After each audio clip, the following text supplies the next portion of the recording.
In an interview with the French Le Figaro daily, President al-Assad says Syria is fighting terrorists, the majority of whom are Al-Qaeda members, and cannot be dealt with except through elimination.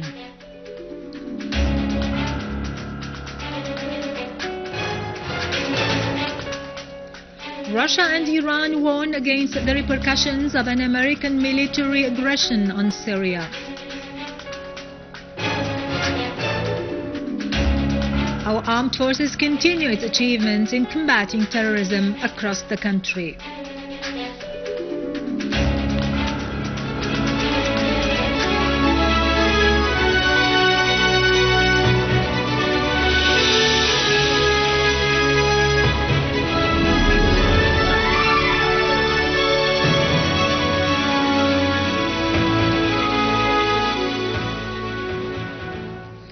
Good afternoon, ladies and gentlemen. This is Irado Krikorian with the news in English. In an interview with the French Le Figaro daily, President Bashar al-Assad said Syria is fighting terrorists, the majority of whom belong to Al-Qaeda organization, who cannot be dealt with except through eliminating them. Those who support the terrorists politically, financially or militarily are enemies of the Syrian people, the President stressed, and anyone who has contributed to the killing of a Syrian Arab soldier is an enemy of Syria's. The President added that those who accuse Syria of using chemical weapons are responsible for presenting the evidence. We challenged them to present one single proof for such accusation, but they have not. On the American aggression, Washington threatens to launch on Syria. President al-Assad said, "The strong is he who prevents the war, not who ignites it." He pointed out that chaos, wars and extremism will spread everywhere if such aggression occurs. In reply to a question on how to stop the war and the crisis in Syria, the President said that since the beginning he has affirmed that the solution is through dialogue.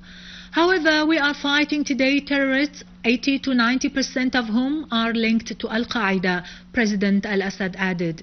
Consequently, an end must be put to the Saudi, Turkish, French and British support and to the smuggling of armed men from Jordan. Then we can talk about political steps, the President affirmed. In reply to a question whether His Excellency would sacrifice his life for the sake of Syria, the President said, "There is no difference between a president and a citizen. We have two choices," the President added, "either to fight and defend our country against terrorism or to surrender." This region has been constantly witnessing wars, but it has never surrendered and will not surrender.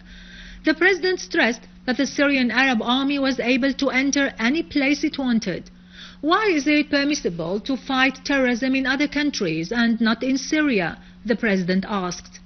The President concluded his interview affirming that we must distinguish between the enemy people and the enemy state.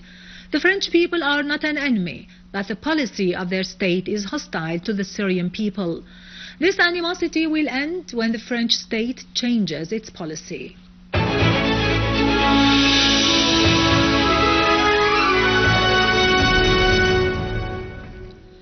Head of the International Relations Committee at the Russian Duma Council, Alexei Pushkov, has warned against the repercussions of any U.S. aggression on Syria. No one knows what will happen after such an aggression, he stressed, as the region as a whole would risk the danger of war. Pushkov added that everyone would lose control when such an aggression is launched, adding that chaos and extremism will spread in the region.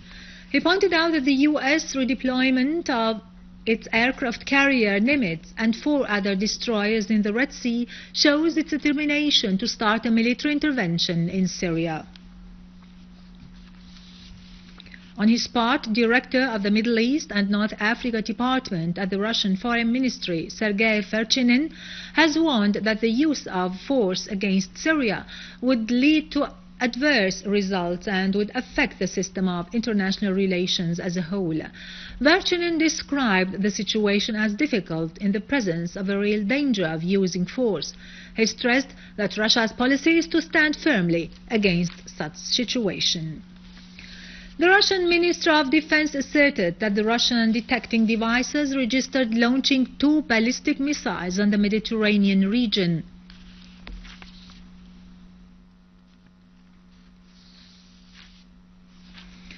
The Speaker of the Iranian Shura Council, Ali Larijani, has affirmed that the possible American military aggression on Syria will further expand the scope of the crisis, affirming that the only solution should be political. Larijani said, "Unreasonable countries in the region are paving the way for the U.S. fall in the swamp, and the Americans themselves have the willingness to do so." Larijani said, in case of a military attack against Syria, the war will move to other places as well.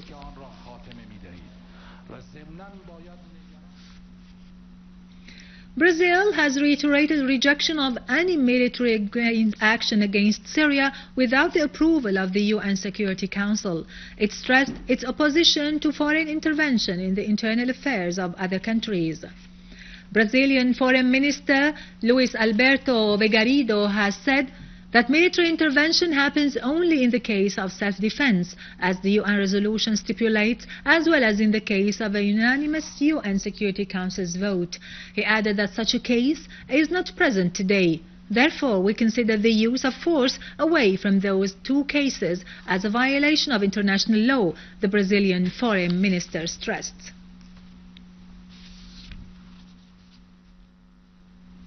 Czech President Miloš Zeman has reiterated his country's rejection of any American military strike on Syria, stressing that this would be in the interest of Al-Qaeda terrorist organization.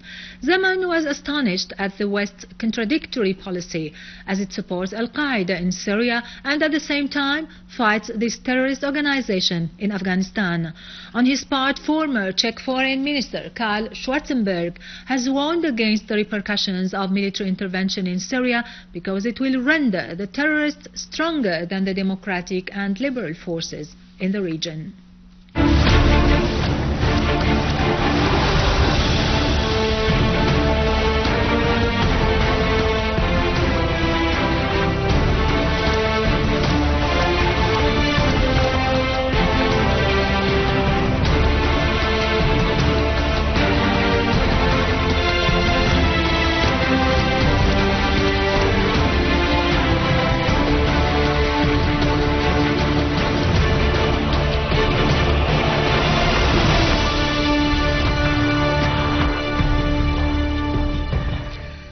Welcome back. The army has seized a truck loaded with Turkish flour in the Schene in Palmyra's suburbs and captured the driver and all the terrorists in the truck. During a combing operation in the southern farms in Palmyra, our armed forces seized a terrorist warehouse full of ammunition, explosive devices, hand grenades, military uniforms and stolen medical tools. The army had tightened control of the southern farms in Palmyra last Thursday after eliminating the last terrorist gathering there.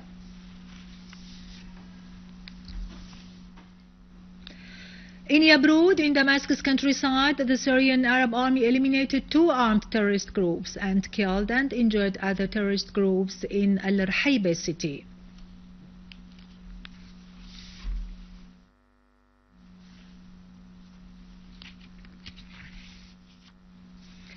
A terrorist group attacked Al-Jibse gas line in Al-Sfere area north of Deir ez-Zor, which led to the explosion of the line and suspending the work of Al-Jibse gas factory, which produces about 1.5 million cubic meters of gas every day. The targeted line provides the power stations of Al-Tim and Az-Zara, and that will lead to reducing the quantity of gas which is used as a fuel for gas turbines, which in turn would lead to reduce the production of the power in Deir ez-Zor and Al-Hasaka governorates.